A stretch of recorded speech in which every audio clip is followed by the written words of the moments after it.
ஆத்தா, இத்தனை வருஷ வாழ்க்கையில என்னால முடிஞ்ச அளவுக்கு உன்னை சந்தோஷமா வச்சிருந்தனா? சாமி,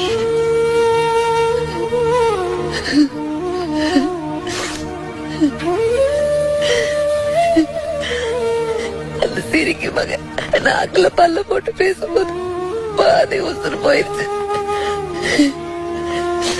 நான் மட்டும்தான் சாகலான்னு நினைச்சேன். இவளுங்க கிட்ட உங்களை அனாதைய விட்டுட்டு போக மனசில்ல. அதான் என் கூட கூட்டிட்டு போலான்னு முடிவு பண்ணிட்டேன். புரியுதுதா, யாருக்கும் பாரமா இருக்க கூடாதுன்னு முடிவு பண்ணிட்டேன். கல்யாணம் ஆகி இத்தனை வருஷத்துல நீ சொல்லி எதை மீறி இருக்கேன். பேச்சு வா போவோம்.